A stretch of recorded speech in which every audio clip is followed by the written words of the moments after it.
Olá! Na nossa última aula, eu estava dando para vocês a diferença entre competência tributária e repartição de receitas tributárias. E eu dei os exemplos e expliquei as duas modalidades de se repartir receitas tributárias. Né? Expliquei a repartição quando ela é direta e quando ela é indireta, e dei exemplos de cada uma delas. Hoje nós vamos começar pela análise de questões controvertidas envolvendo competência tributária versus repartição de receita tributária. E aí eu vou compartilhar com vocês a minha tela, porque eu vou analisar três precedentes do Supremo Tribunal Federal que dizem respeito ao ICMS e cada um com uma consequência, vamos dizer assim, com uma tese diferenciada e que eu gostaria de explicar, né, para que vocês entendessem as distinções entre os três temas. Isso costuma cair muito em concurso, né, de PGE, de PGM, até PGM por causa do raciocínio, né, essa diferença entre competência e repartição de receitas. E aí eu vou começar pelos temas e vou dá-los na ordem histórica, tá? À medida que eles foram no tempo, né, na linha do tempo em que eles foram proferidos. O primeiro tema é o tema 42. E aqui eu quero primeiro fazer uma observação. Eles dizem respeito à redação anterior do artigo 158, inciso 4 da Constituição Federal.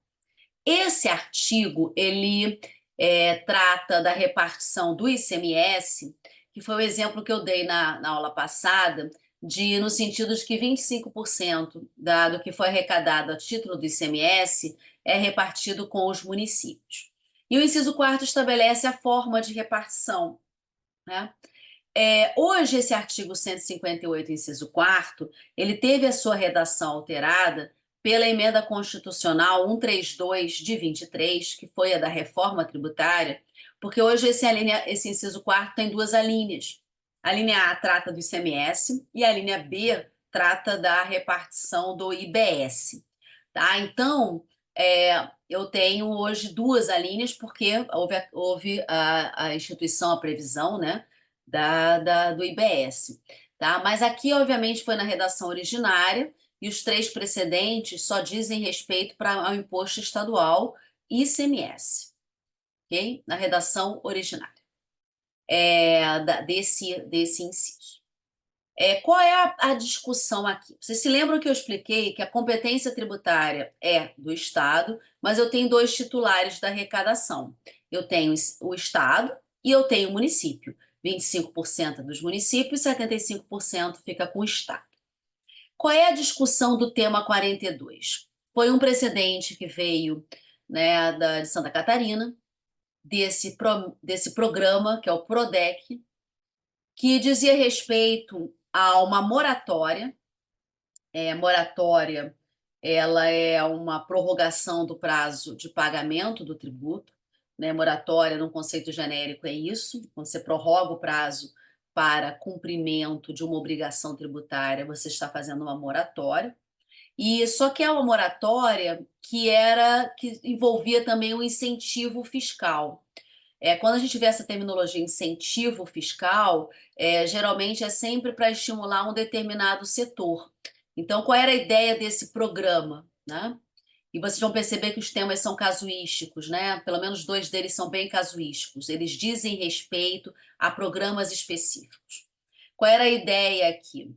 É que você prorrogava o prazo para pagamento daquele imposto, a empresa recolhia aquele ICMS no futuro, mas durante aquele período, né, onde ele não fosse recolher, ele teria de investir aquele valor do imposto numa determinada atividade econômica, num determinado setor que interessava ao Estado, né? Incentivo fiscal é sempre isso, né? Você vai ter, ele é setorial, né? Então visa estimular uma atividade, um setor que interessa aquele ente federativo.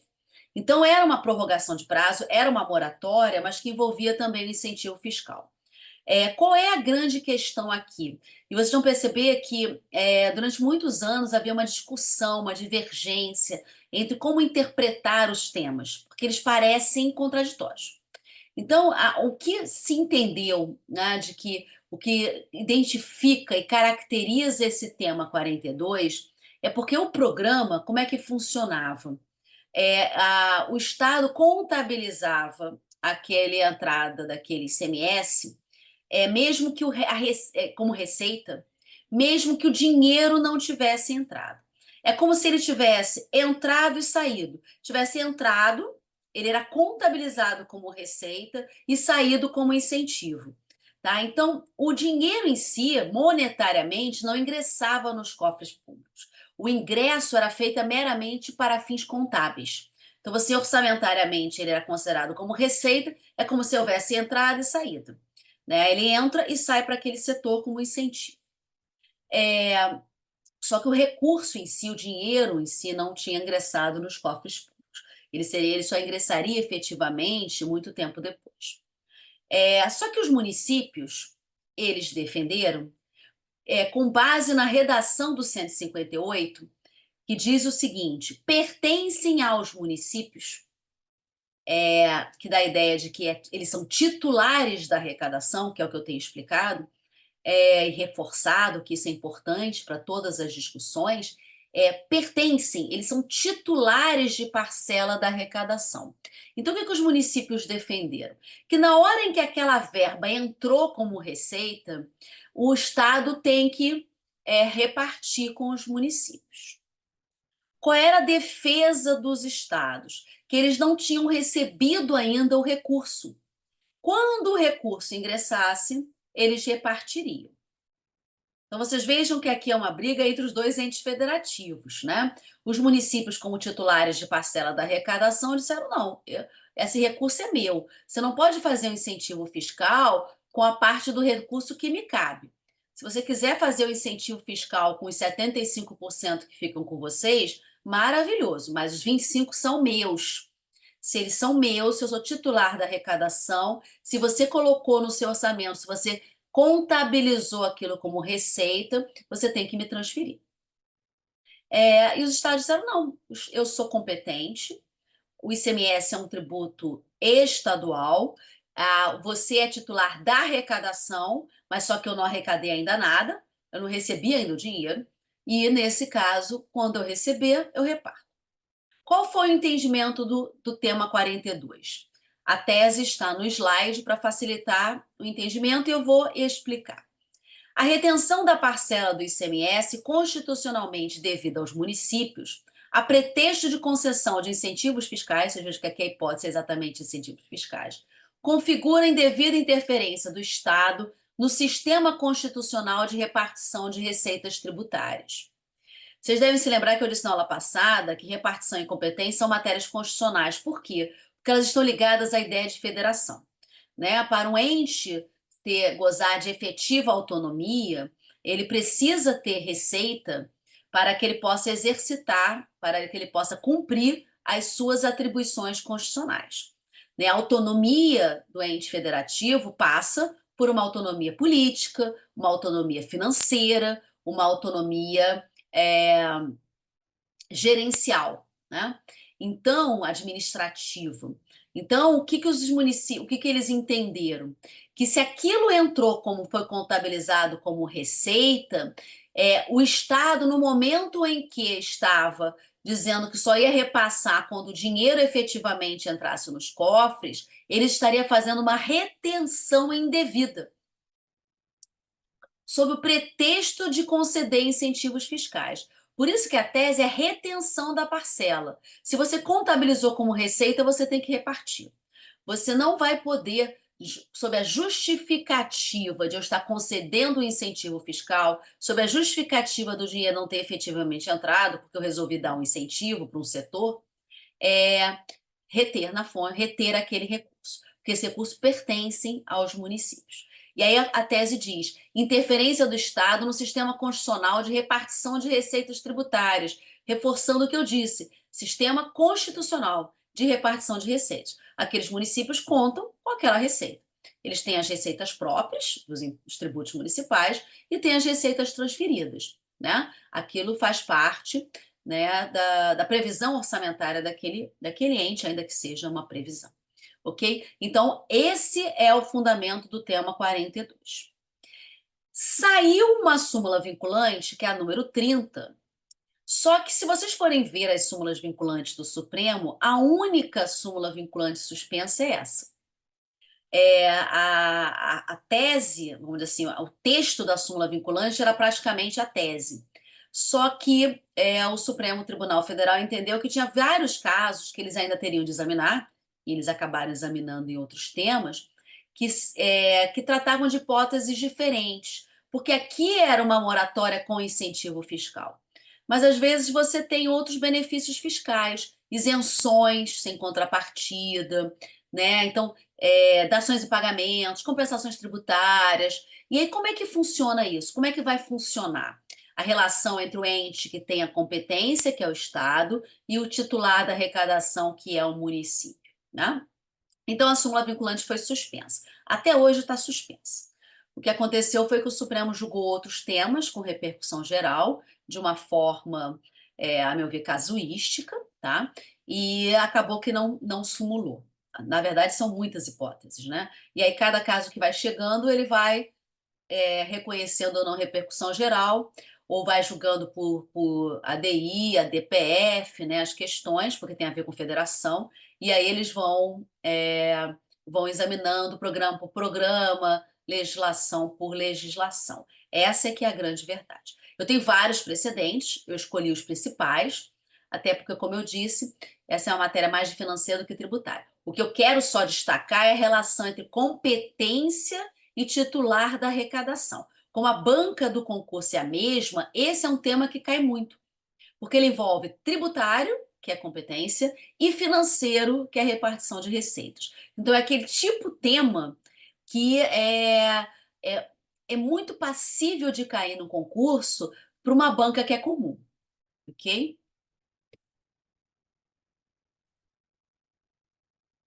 Próximo tema. Desculpa, voltamos muito rapidamente. Próximo tema, que é o tema 653.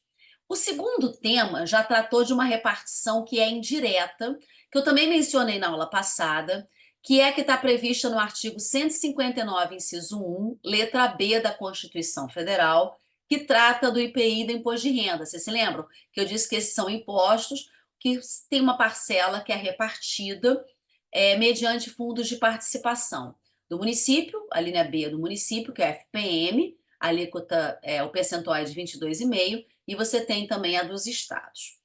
Esse é um outro artigo que também teve a sua redação alterada pela emenda constitucional 132 de 23. Por quê? Porque esse artigo 159, ele passou a incluir também repartição do imposto seletivo, que foi criado com a reforma, tá? Obviamente, nesse caso, na época do julgamento, não existia, né, esse imposto. Então, ele só tratava do IPI, do imposto de renda. Hoje você tem a repartição também, né, quando houver a instituição lá do ICMS, mas a previsão constitucional, vocês vejam aquela sistemática que eu expliquei para vocês. Você cria o imposto e, se houver repartição, você prevê a repartição. Tudo na emenda. Então, foi o caso aqui. Ok? O seletivo foi criado e houve uma previsão de repartição, que está aí nesse 159, 1B. Na época, só tinha IPI, imposto de renda, a discussão veio pelos municípios e o tema é o 653. Qual é a questão aqui? Vocês vejam que os municípios se animaram, né? Quando eles viram que eles ganharam outro precedente anterior, dizendo, não pode reter, os municípios são titulares da arrecadação, então não é uma questão meramente de ficar só fiscalizando a repartição, né? Claro que eles não podem criar um imposto, não é isso, mas obviamente eles têm interesse na discussão envolvendo a forma da repartição, né? Do que inclui na sua repartição, o que não inclui, o que você considera como receita para fins de repartição e o que você não considera. E aí, qual é a questão aqui? São dois impostos federais e aqui não se trata de nenhum programa. Aqui é um precedente mais genérico. os municípios começaram a entender que, ainda que eles recebam via fundos de participação, ainda que seja uma repartição indireta, eles são titulares de 22,5% desses impostos. Então, qual é o argumento que os municípios suscitaram? Olha, a União, toda vez que ela der um benefício fiscal, um incentivo, uma isenção, que é um benefício fiscal, ela, mesmo que ela não receba o recurso, ela precisa separar os 22,5 que vai para o FPM. Em outra análise, né, de uma outra maneira, ela só poderia conceder benefícios relativos à parcela em que a União é titular da arrecadação. Só que aqui, vocês vejam, não é nenhum programa específico, é genérico. Então, pensem: imposto de renda, isenção de doença, isenção do imposto de renda para aposentados, ou seja, ela diz respeito à verba da aposentadoria ou da pensão para pessoas que tenham determinadas doenças graves previstas na legislação do imposto de renda. É uma isenção pessoal, ela só se refere à aposentadoria e pensão, ou seja, para aposentados, ou no caso de pensão por morte, e eles estão para determinadas doenças que estão elencadas na lei. O que acontece? Você imagina se essa tese dos municípios prevalece. A União não poderia conceder essa isenção total. Por quê? Porque ela não iria receber nada dessas pessoas, né? Mas teria de transferir 22,5% para o FPM. E não se esqueçam que também tem um percentual para o FPE, que é dos estados, né? Então, a briga maior foi dos municípios, mas o raciocínio seria aplicável também ao FPE, né? Os estados também seriam titulares de parcela da arrecadação via transferência indireta, né? E aí, o que o Supremo entendeu? Vocês vejam que o Supremo, e aqui é a minha opinião, né? Obviamente, quem trabalha com o Supremo sabe disso, ele analisa casuisticamente e tem um conteúdo político, né? Não há dúvida, né? Eu trabalho há mais de 20 anos na área tributária, né? Eu trabalho no contencioso, já fui do consultivo tributário, e sempre tem um componente, quem acompanha a jurisprudência do Supremo, especialmente tributário, sempre tem um componente político, né? E aqui já é um imposto federal e é um tema mais genérico, né? E aí, o que o Supremo entendeu? É constitucional a concessão regular de incentivos, benefícios e isenções fiscais. Isenção é um tipo de benefício, como é anistia, remissão, é, redução de base de cálculo, são todos benefícios. Crédito presumido, são todos benefícios fiscais. Só que a isenção, tanto o CTN como as legislações geralmente destacam a isenção, LRF, por quê? Porque a isenção, apesar de ser benefício, ela é aquela que você tem que deixar mais clara, porque é onde você tem a maior parte das discussões, né? Então ele diz: é constitucional a concessão regular de incentivos, benefícios e isenções fiscais relativos ao IR e IPI por parte da União em relação ao FPM e respectivas cotas devidas às municipalidades. Ou seja, a União pode dar a isenção total. Não entrou nada a título de imposto de renda e IPI, os municípios, o fundo de participação, não vai receber nada. Aí vocês vão perguntar, né? Quando veio esse tema, eu tinha muitos alunos que me perguntavam assim: Andréia, mas qual é a diferença para o primeiro?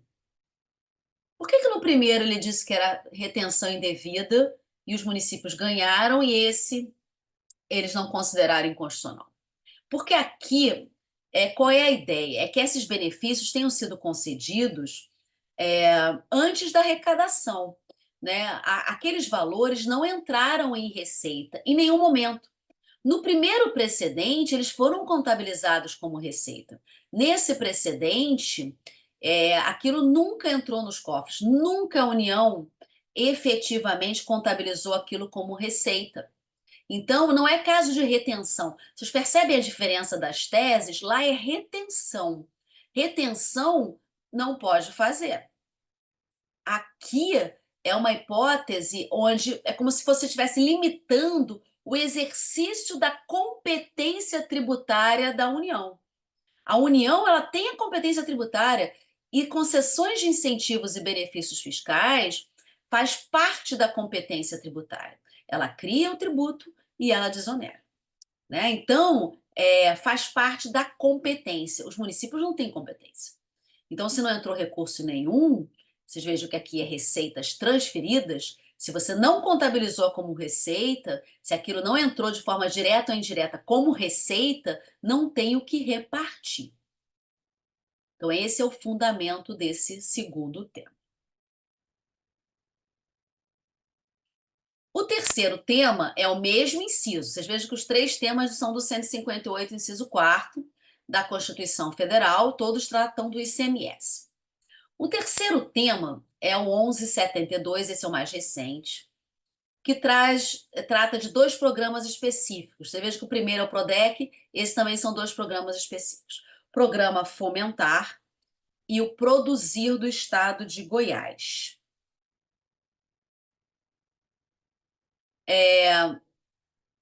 Fomentar e produzir.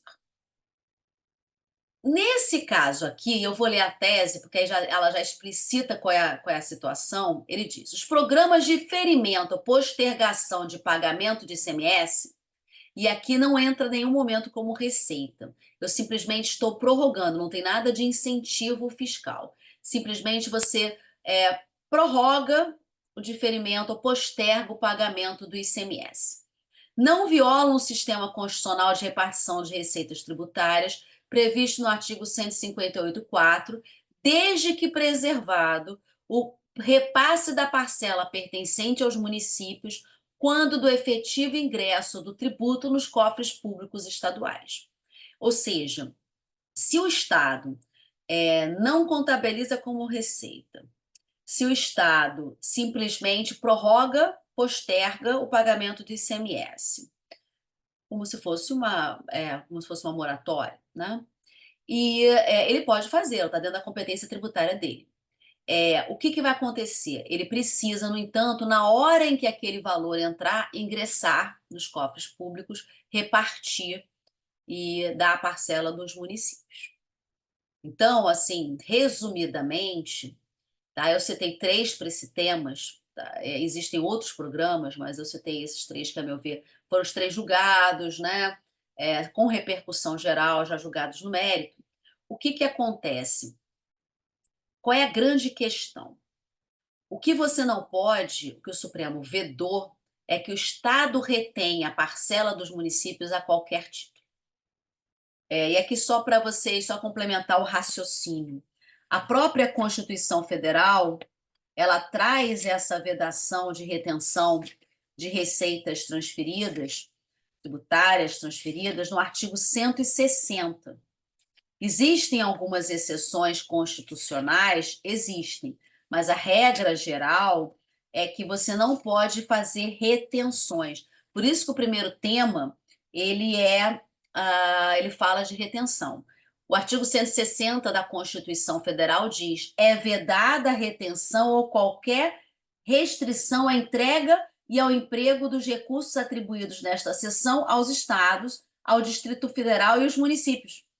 Ou seja, dentro da seção que é das receitas transferidas, o ente competente não pode fazer nenhum tipo de retenção. O primeiro tema é de retenção. Se a receita entrou, repetindo, ainda que seja de forma direta ou indireta, ainda que seja meramente contabilizada, ela precisa. Foi contabilizada como receita, tem que repartir. Agora, se o ente, dentro da sua competência, confere um benefício fiscal mais genérico, ainda não entrou receita nenhuma, então deu incentivo, um benefício, teve uma moratória, diferimento, postergação, aquela receita que está dentro da competência tributária do ente, aquela receita não ingressou, ainda que indiretamente, nos cofres. Nesse caso, só quando o dinheiro efetivamente entrar é que os municípios vão ter o direito a receber. Porque aqui é repartição de receita. Receita, ela tem que ter sido contabilizada como receita. Se ela não ingressou nem direta nem indiretamente, não há o que repartir. Né? Isso é a forma que o Supremo encontrou para poder fazer a relação, né, entre competência e repartição de receitas. não dá tempo de dar todos os precedentes, mas eu vou citar mais um, depois está na mesma linha, é um outro programa, caso vocês tenham condições e queiram se aprofundar. Um outro tema que discute também, né, a mesma questão, ICMS, só que é um outro programa, é o tema 1187 com repercussão geral, 1187 com repercussão geral, e uma ACO, que é a CO 758, que trata de dois programas federais que são o Proterra e o PIN. Eles já, desculpa, eles não são de ICMS, não, desculpa, eles são dos tributos federais. IPI e a repartição do 159, inciso 1, aquela que eu mencionei antes, tá? Então, Proterra é ACO 758 e o tema 1187. São programas específicos, e aí a repartição, a discussão é do artigo 159, inciso 1, Imposto de Renda e IPI. Ok? É um outro precedente. Aí vocês vejam que é casuístico, programa por programa, mas de uma forma resumida, o que o Supremo está aplicando em cada um deles foram as premissas que eu acabei de explicar.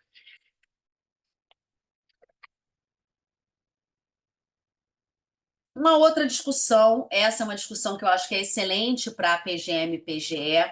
Toda vez que eu dou uma turma até especial, né, uma turma específica para concurso, eu sempre cito esse precedente. Esse é um precedente muito importante, especialmente para municípios. Tem várias discussões, e eu vou começar a explicá-lo, né, na aula de hoje e a gente continua na próxima aula.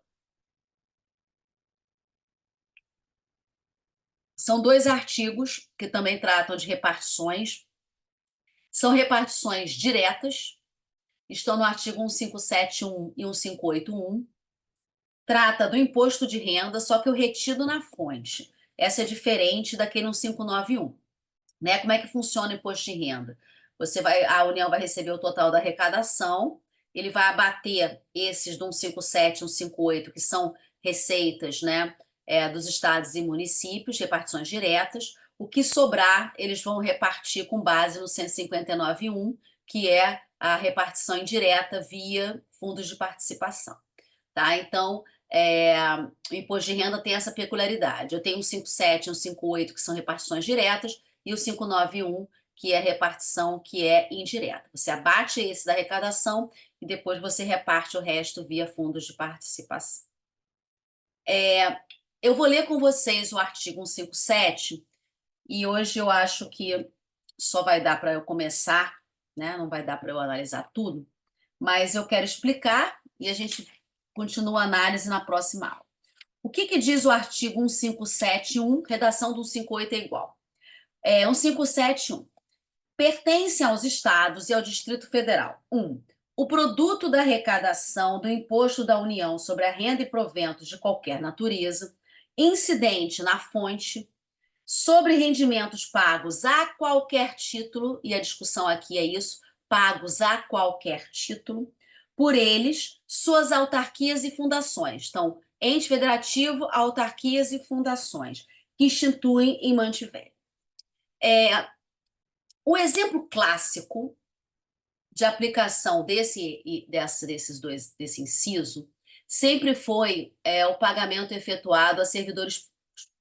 Aqui nunca teve discussão, Constituição anterior, Constituição atual, União, estados e municípios sempre foram unânimes, no sentido de que quando você tiver ente federativo, né, estado ou município, eles fizerem a retenção na fonte do imposto de renda como empregador, né? Eles têm essa obrigação de fazer a retenção na fonte como empregador. De um pagamento que ele faz a um funcionário, a um servidor, o que acontece? Essa receita fica com o Estado. 100% dessa arrecadação é do Estado ou do município. 100%. Aqui esse recurso não vai para os cofres da União e volta. Esse recurso fica com o Estado e o município. Tá? Depois, os estados e municípios têm obrigações acessórias, eles preenchem declarações para a União para informar o que ele reteve na fonte e que ficou com ele, exatamente para fazer o abatimento lá para os efeitos do 1591.